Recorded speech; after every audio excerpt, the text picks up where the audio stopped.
You set an alarm for 6:45. You get up, get dressed, and drive to a job that pays you for 8 hours of your life.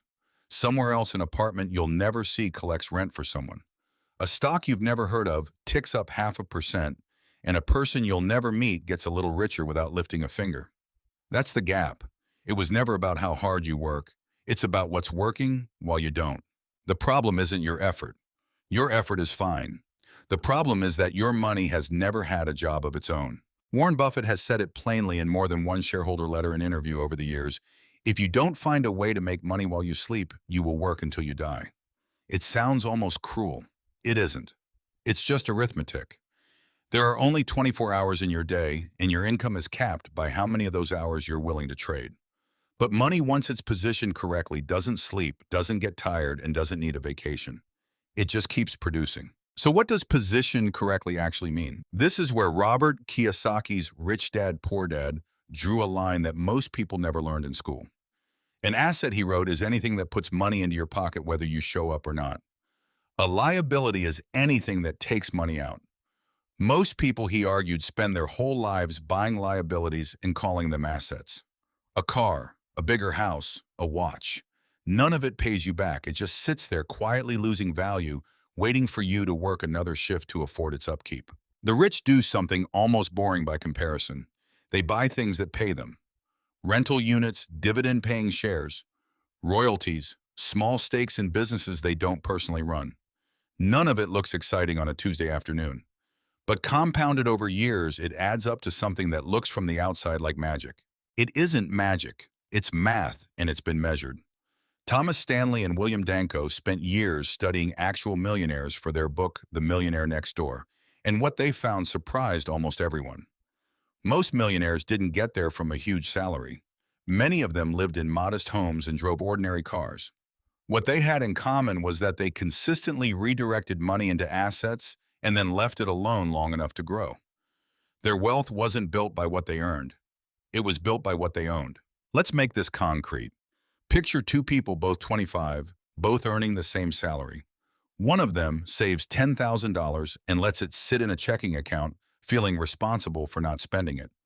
The other invests that same $10,000 in a low-cost index fund, tracking the broader stock market. Burton Malkiel, in a random walk down Wall Street, laid out the case for exactly this kind of investing. You don't need to pick winning stocks or time the market. You just need to own a small slice of the whole economy and give it time. Historically, the stock market has returned somewhere around 7% a year after inflation averaged out over long stretches, dips and crashes included. At that rate, $10,000 left alone for 30 years grows to roughly $76,000. Not because that person worked $76,000 harder. Because their money had 30 years to work while they lived their life, changed jobs, took vacations, and mostly forgot the account existed. The person who kept their $10,000 in a checking account still has close to $10,000. Inflation has quietly eaten a large piece of what it can actually buy. They didn't lose money by any bank statement. They lost it in real terms a little every year without ever seeing a single transaction. Now stretch the same idea across a decade instead of a lump sum.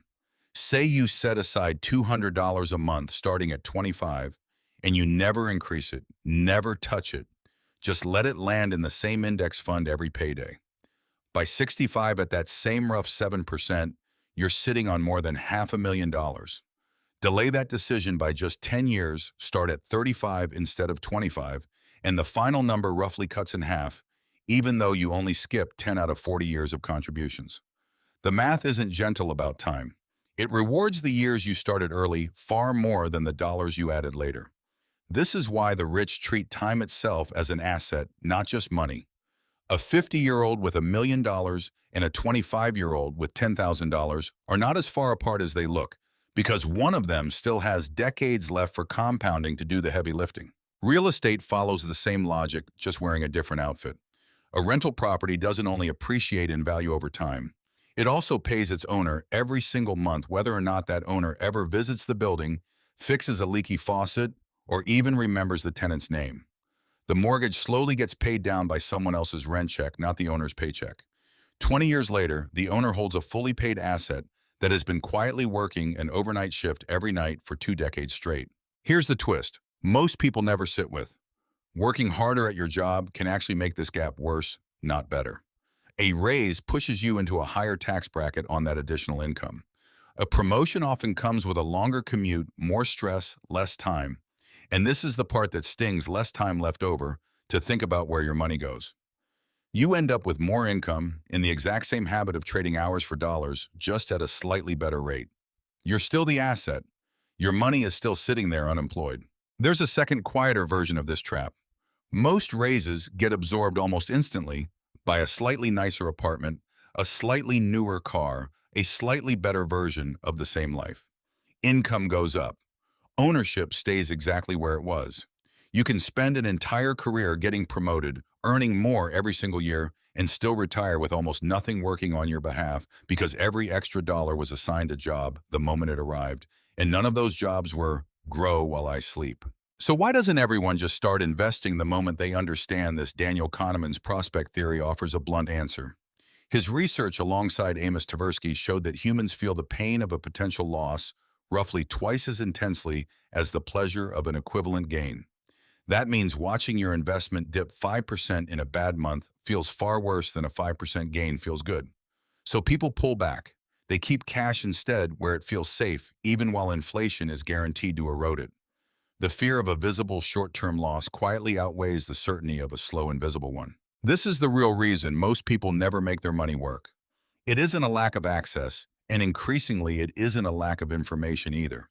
It's that doing nothing feels safe, and doing something feels risky even when the math says the opposite is true. Bring this back to today. Look at your own last paycheck. Some of it went to rent or a mortgage. Some went to groceries, to bills, to things you needed.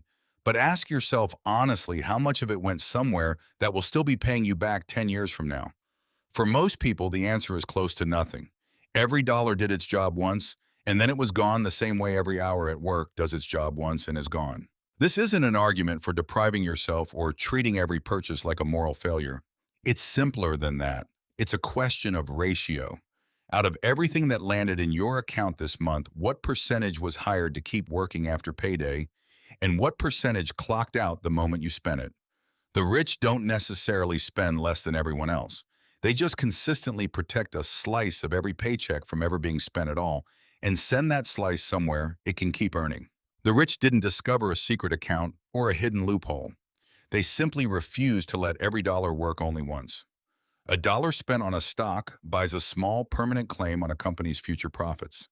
A dollar spent on a rental property buys a small permanent claim on someone else's monthly rent. A dollar spent on a coffee buys 10 minutes of taste and nothing else. None of these choices are wrong on their own. But repeated for 30 years, one path builds a second income that never asks you to show up and the other doesn't. You don't need to be wealthy to start. Index funds, fractional shares, and retirement accounts have made owning a slice of the economy available with almost no money at all. What you need is the decision to treat some portion of every paycheck as a hire, not a purchase.